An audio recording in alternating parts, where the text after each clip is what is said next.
أعوذ بالله من الشيطان الرجيم.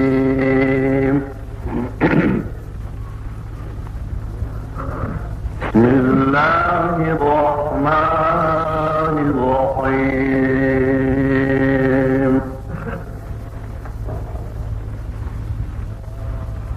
يا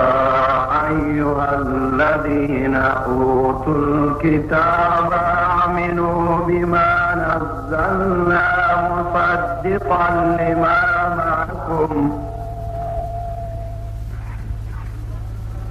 لما معكم من قبل أن نطمس وجوها فنردها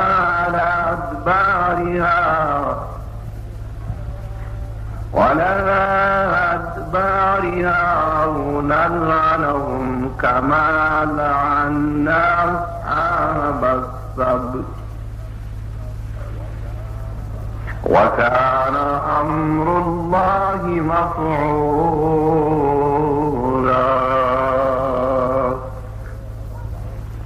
صدق الله. لوی خدای جل وعلا شانه په دې آیت کریمه کې خپل د قدرت دلائل په تفصیل سره فرمایي. تفسیر ابن اسحاق او تفسیر ابن عباس، تفسیر روح البیان، تفسیر ابن جریر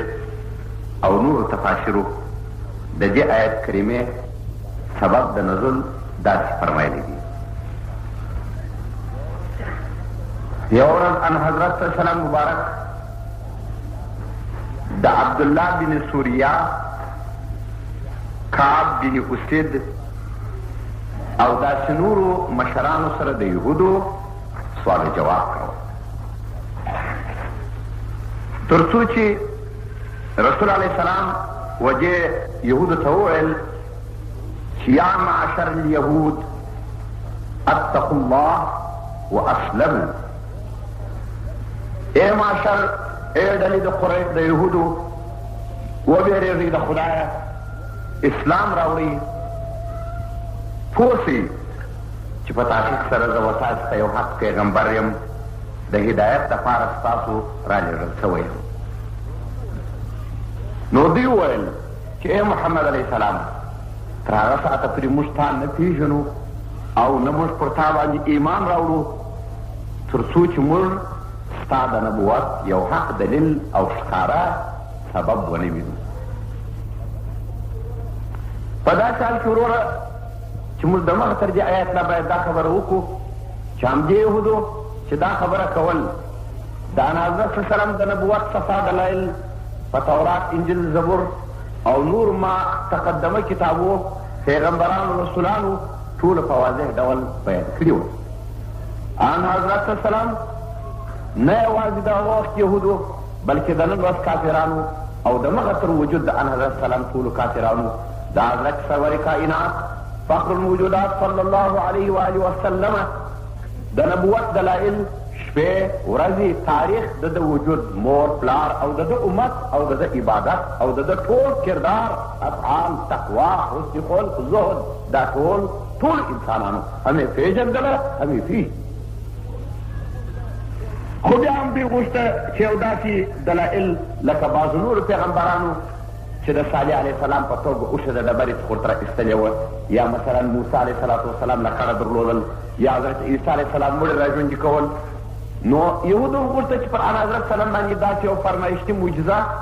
د ده څخه وغواړي. نو لوی خدای عز وجل په جواب کې د دې کفرو دغه آیات ولیکل: یا ایها الذین، ای هغه کسانو، اوتو الکتابه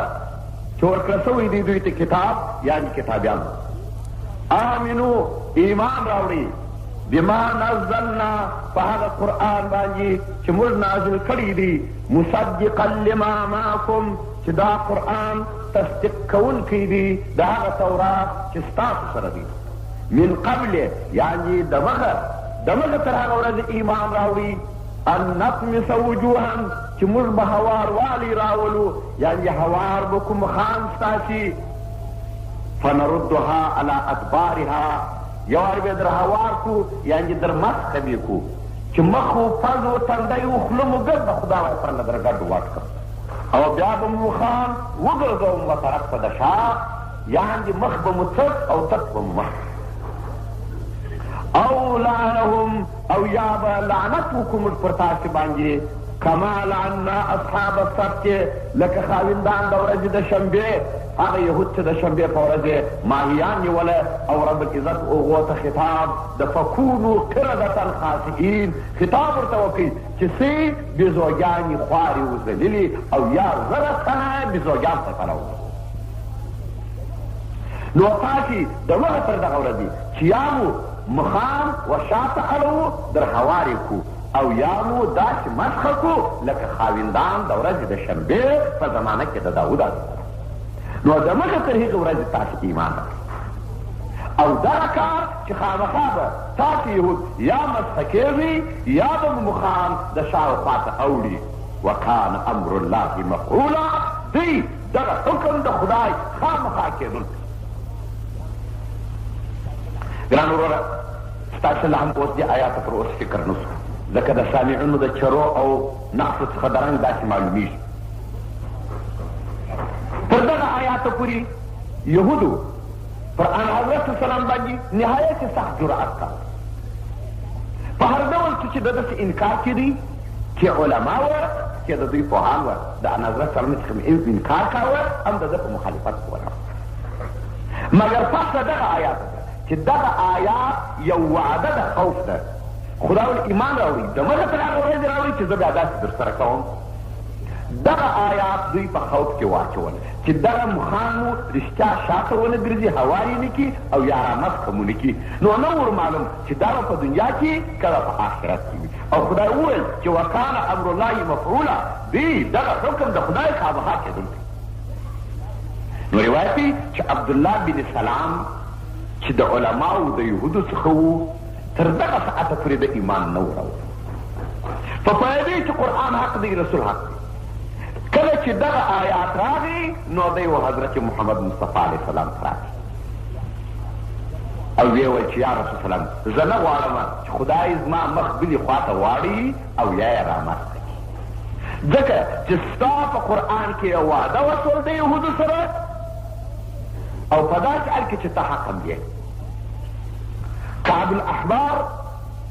وایي په زمانه کې د حضرت عمر رضی الله چې دغه آیات واورېد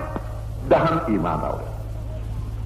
فقال دې کعب الاحبار ویلول یا رب آمنت یا رب اسلمت یا رب مخافة ان يصيبه وعيد هذا الآية والإلهي ایمان می در باندې راوړی دی مسلمان یم درته تسلیم یم د بیرې د دغه وعدې چې په دغه آیات کې را سره کړی به چې دغه وعده رښتیا نه کړم نو څه هغه پوهان یهود چې د دې آیات په حقیقت پوهېدل چې خامخا دا کار که په دنیا کې ونیسي په آخرت کې خامخا کوونکی نو دغه تر هغه دوی ګواکې ایمانونه راوړله او په ایمان وشو او هغه کسان چې داسې واجې دوی ته پسخن او روشن ښکاره کېدې دوی د ایمان څخه محروم پاتې شوله هغه دوی تاسې به ووینئ د دوی مسخوالی په آخرت اوس نو پر دغه آیات یو لږ بحث موږ کوو اول بحث پر دې آیات دا دی چې آیا دغه مسخوالی چې د یهودو پر رسول سلام ایمان نه راوړي خدای ویل زه به مخام د شاوخوا ته کم او در هوار بیا کم یعنې مخ به مو داسې کم لکه یو طبقه وي چې نه به سترګې نه به پز وي نه به غوښ او شاته بیا درواړو او یا به مسخه کم آیا دغه وعده په دنیا کې وه که په آخرت یو سؤال دلته پیدا کېږي ګرانو وره دغه مفسرین لکه ابن جریر روح البیان مظهري ابن عباس در المنصور او داسې نور مفسرین په دې کې وایي په امکان لري چې دا وعده دي په آخرت کې ځکه چې په دنیا کې وعده د مسخې دې بشر لره په څه وخت کې چې ان حضرت سلام په دې امت او آفات و فتنې په سبب د وجود د فخر الکائنات رحمتا للعالمین ځنډېږي او مهلت ورکول نو په دې لحاظ باندې امکان لري چې دغه د مسخې واجې که څه یهودو خو بعضو ایمان راوړي لیکن ټولو خو رانه وي نور کافرانو هم رانه وي اما مسخه نه شوله هغه دي نو معلومه شوله چې دغه کار چې خدای وایي وکانه امر الله مفعولا او یا ورته وایي چې ایمان اوري من قبل د مخکې تر هغې ورځې یعنې هغه ورځ څخه به ورځ د محشر وي ولی دا څو آیات هم ښکاره کوي لکه دا آیات ګوره یوم ینفخ فی الصور فتأتون افواجا د دې آیات څه معلومه شول خدای تعالی وایي څه وخت چې پوکړې شي د سور په شپېلۍ کې تاسو به راپورته شئ حضور ته د خدای فوج چې ځینې په شکل د سرکوزانو ځینې په شکل د بیزوګانو ځینې په شکل د خرو د ځینو سرونه کښته د ځینو سرو مثلا په دارو د اور تیري د ځینو د خلو تعفون ولاړېږي یعنې په اندازه د اعمالو د کردارو د دوی وجودونه مسخه کېږي او حضور ته د ډګر د محشر راپورته کېږي چې تر دغه آیات لاندې چې یوم ینفخ فی الصور فتأتون افواجا حضرت معاذ بن جبل د حضرت محمد مصطفی علیه السلام روایت کړی دي ویحشروا امتی 10 افواج زما امت به په آخرت کې 10 فوج پلس دولر دوی آخرت هم ځان دا امت د امتو چې راچپ کې نو هغه کافران چې دی نه یې منلي ایا هغه به په څو فوجو او په څو اقسامو باندې نه وي نو د دغه آیات څخه دا ډېر ښکاره معلومه شوله چې مسخه د ابدانو مسخه د شکلو د رنګو په امکان لري چې د دغه وعدې سره سم و هغه کسانو ته چې د حضرت محمد رسول الله چې انکار کړی دی او د یې نه دی منلی په هغه شکل او په آخرت کې راځي ولله الحمد ګورې وره لوی سعادت د ایمان پر خدای او پر محمد رسول الله دغه یو بهترین علامه ده څومره لوی علامه ده چې په آخرت کې دي فرنګ د یو بنده د یو سم مسلمان و حضور ته د محشر راپورته کړي دا مقصود ساده نور هېڅ پرېږدئ چې هېڅ جزا نوره ورنه کړي فقط د یو بنده مخ یې هوار کړی وي یا د سرکوزي یا د بیزو په شان کړی وي راپورته کړي چې دا هغه بنده دی چې د خدای و قرآن او د محمد رسول الله و دین او و شریعت یې جواب ورکړی دا کوچنی او ساده کار نه دی دوهمه مسله په دې ځای کې ده چې ما تاسو ته عرض وکړي چې دا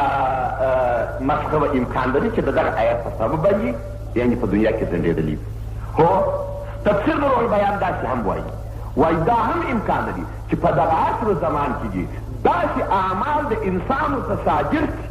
چې موجب د مسخې د وجود دي په دغه حالیه عصر کې د وجود د رسول الله موجود نو روایت دی د ابي علقمه څخه وایي موږ په یو قافله کې ملګري وو چې په دې قافله کې زموږ سره یو 2 کسه وه دې 2 کسانو دغه قافله زموږ پر خرو بار وه پر خرو او رقم خره راسره وه رقم انسانان په دې قافله کې یوه سړي پر خپل خره باندې نعوذ بالله من ذلك القول پر خپل خره باندې د ابوبکر صدیق نوم ایښی هر پلا چې بیا خر واهه په دغه شکل به یې د ده نوم یاداوه بل سړي پر خپل خره باندې نعوذ بالله من ذلك ومن هذا القول د حضرت عمر فاروق نوم پرېښی نو دا سړی وایي دا کافره ټول د دغه رقم انسانان وه چې دوی د دغه 2 درویانو څخه لکه ابوبکر صدیق نو حضرت عمر فاروق نو حضرت عثمان زرون د اوس منکره وه نو یې د ډېره حقارت او سپکتیا سره پر خپلو خولو باندې داسې ومات نو هره پلا چې به لیکن دا نورو کسانو به غږ نه کو دوه ډېر بد وه نو زه پکښې کې اهل سنت جماعت وم دغه یو زه پکښې ګیر راغلی وم هره پلا چې به دوی خپل خر واهه په نامه د هغه جناب یې ووه دی وایي زما به پر وجود باندې خواله راغله قدرت مې نه د جنګ و نه د وهلو و نه د هېڅ ترتیب تر یو ځایه پورې په دې قافله کې سره ملګري سولو آخر مې بیخي د طاقته ووتله خدای ته مې التجا وکړه او د رسول علیه السلام پاک روح مې و خدای ته شفیع کړي چې الهي زه د دغه له عنعنو طاقت نه لرم ومې لیدله دی وایي په سترګو باندې دواړه انسانان چې یو وګرځېدی سرکوزي بل وګرځېدی سپی یا په بل روایت چې یو وګرځېدی سرکوزي او بل وګرځېدی په شکل د حمار یا د خره خویانګي دواړه رب العزت یا په سرکوزي په شان د خره یا په شان د سرکوزي یا په شان د سرکوزي یا په شان د بیزو. دا روایتونه راغلي ما ولیده دواړه چې هغه د هغو خپلو خرو سره په هغه شکلو خدای بسته کړله او پر بغازو سره روان. دا روایت تفسیر د روح البیان په 218 صفحه او روضة العلماء هم راوړي دي. او رښتیا د خدای د دوستانو سره انسان باید بازي ونه کړي، خصوصا ښکنځل کول و اصحاب کرامو ته عین کفر دی، ځکه ښکنځل کول د اصحاب کرامو ادنا او کوچنی کار نه دی. او دا خبره هم روح البیان راوړې ده. دا دې ګوره وایي مسخه ثابته شول په دغه دنیا کې داسې اعمال امکان لري چې د انسان ته دومره اعمال وشي چې په خپله پر رحمت للعالمین یا د ده په اصحابو ته ښکل ورکړي، نو دلته بیا امکان لري چې داسې هم پېښ شي. او یو بل روایت چې ما پخوا هم تاسو بیان کړي روح البیان راوړی دي، وایي یو د علماو څخه د حدیث یو ورځ دا تفسیر وکړي که هر چا په لمانځه کې تر امام د مخ خپل سر و سجدې ته یووي او یا امام نه الله اکبر نه ویلی د خپل سر د سجدې راپورته کړي، نو خدای به د سر په آخرت کې دخري. مګر دې عالم به هر وخت په تبلیغ کې د دغه حدیث سره یو اضافه پورې دا هم ورسره کاوه.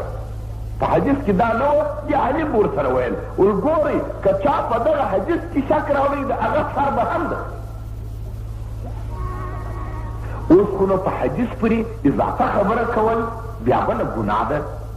یو بل ملا بل ځای واورېدل چې دغه سړی دغه حدیث وایي، اما په دې حدیث کې اضافه خبره دا ورسره کوي چې هر چا که دغه حدیث کې شک راوړي د هغه سره مستخروي، نو هغه عالم د دې محدث په جګړه ورسره راځي. کله چې دې محدث خپل د احادیثو دوره خلاصه کړله، هغه ملا سوال پر وکړي ول یو داسې حدیث د رسول سلام تا ویلی دی؟ هغه ورته وویل ول تا داسې هم رښتیا ویلي دي چې هر چا که په دغه حدیث کې شک راوړي سر مې د خري وي. ول نو دا خبره د ځانه کوې که په حدیث پورې درواغ تړې؟ ول نه د ځانه کوم نه په حدیث پورې درواغ تړم. ول څه دلیل لرې؟ ول دا کار ثابت شوی دی په مشاهده ماته معلوم دی. هغه علم ورته دا زه نه منم، مشاهده جه نو راوښیه. نو دغه محدث ناستو درس یې کاوه، تر شا یو پرده وه، دا پرده یې پورته کړله. یو تکړه سړی دی اما تر جګره پورې یو سر د خره دی. ول ملا صاحب دغه دی ویې ګوره چې داسې ورته وکتل، ول دا څنګه؟ ول ما دغه سړي ته دغه حدیث وایه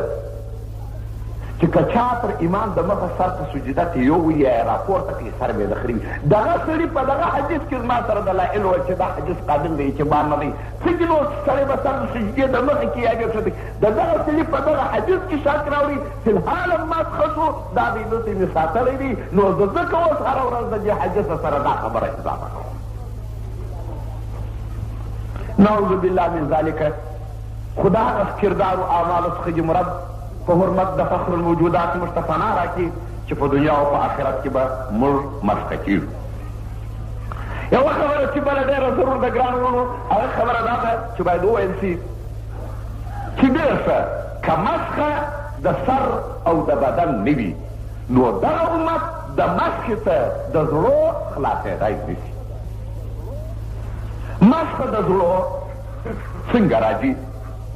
مسخه د زړو مفسرینو او محدثینو رقم تعویلات کړي دي. ځینې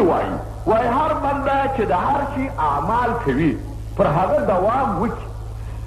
زړه په سبب د ګناه هر ګناه چې کوي یو تور ټکی پیدا کېږي تر څو چې آخر یې ټول زړه تک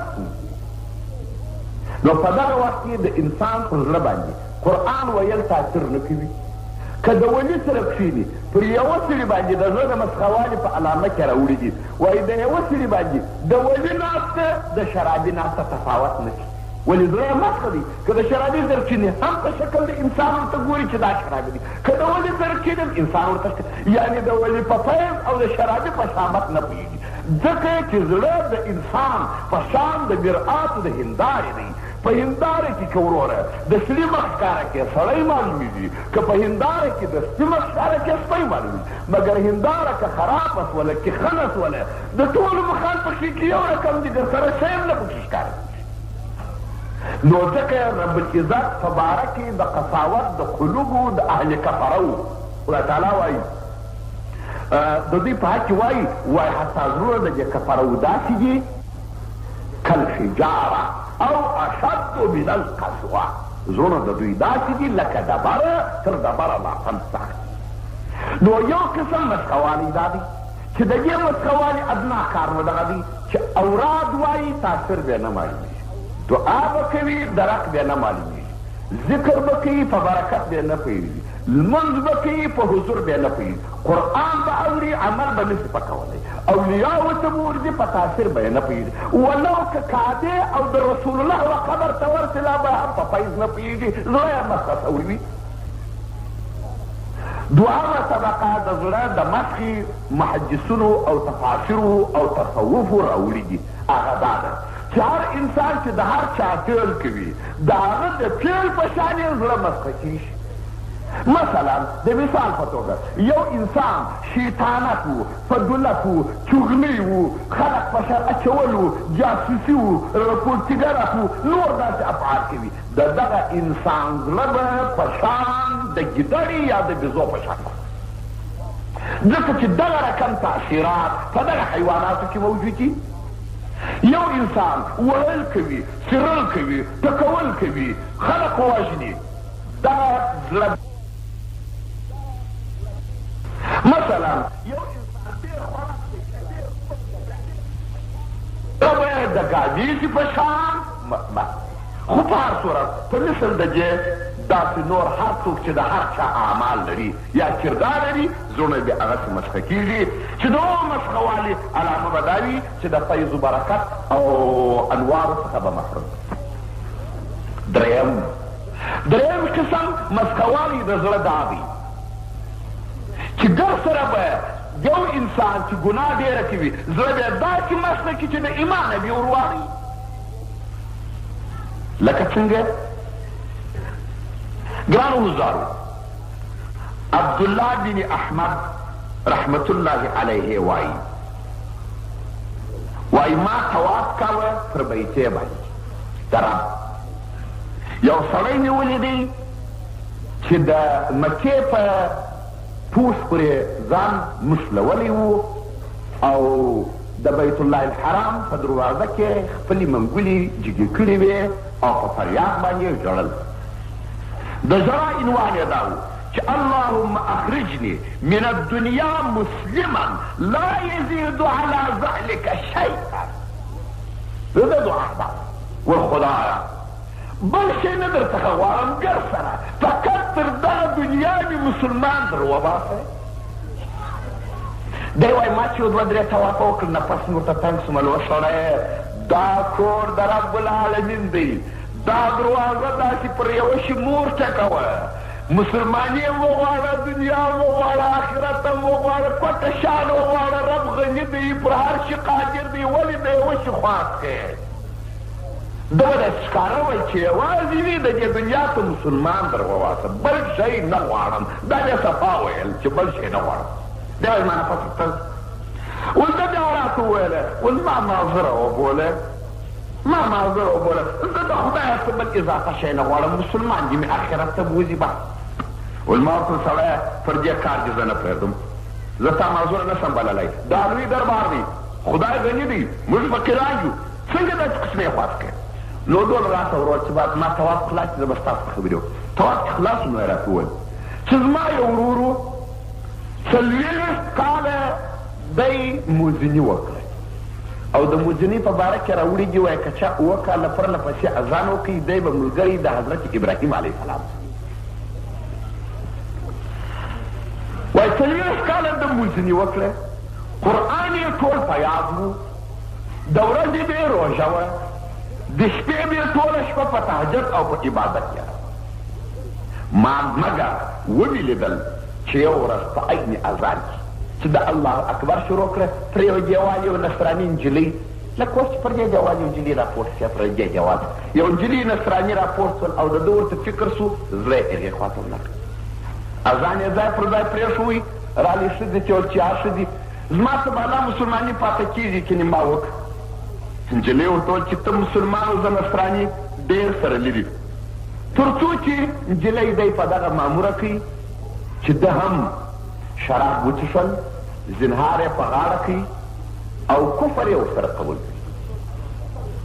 نجلۍ ورته ویل هر وخت تا زنهار په غاړه کوي او ته کرشتان سولې او ته کافر سولې شراب دې وڅښل نو ته ځواګېږه دې موزن دا ټول ورسره قبول کړه کرشتان سو زنهار یې په غاړه کوي شراب یې وڅښي ښځې ورته ویل زما یو بت دی دې ته هم سجده وکړه او نکاح درسره تړم بت یې هم سجده وکړه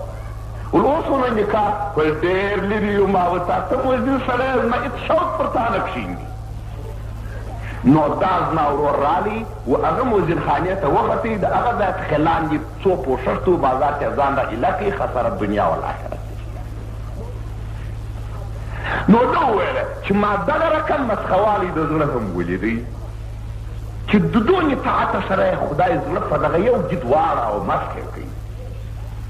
خراب یې کوي کافر یې د دنیا او تر آخرت تېر کړي نو ځکه دی وایي زه نن خدای ته دلته راغلی یم خدای ته خواست کوم چې بل شی نه غواړم فقط مسلمان جي مې تر دنیا خدایا باقی بنی فاطمه که بر قول و ایمان کلو خاتمه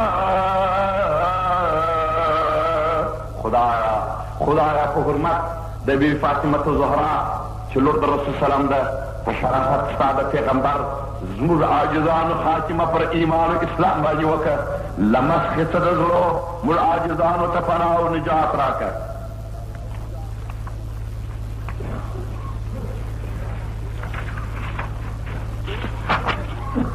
إن الله لا يغفر أن يشرك به ويغفر ما دون ذلك لمن يشاء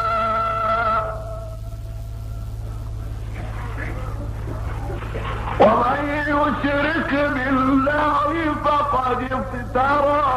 إثما عظيما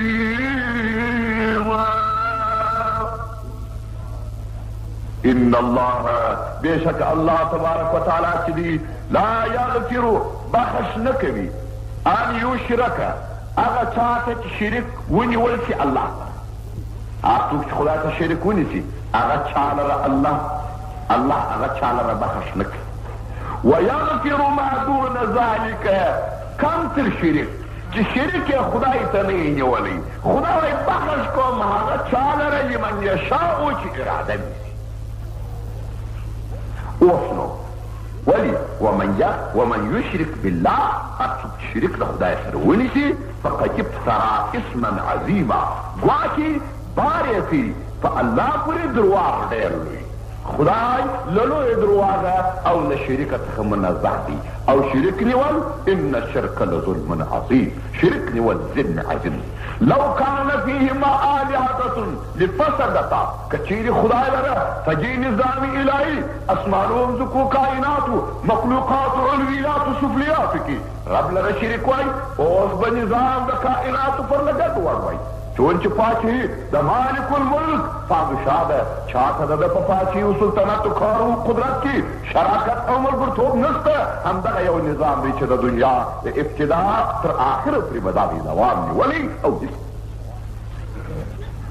ګران وروره اوس دې آیات یو عجبه افسانې هم جوړه کړه او عجب خوف یې هم جوړ کړه روایت دی چې دا آیات په باره کې د وحشي چې قاتل د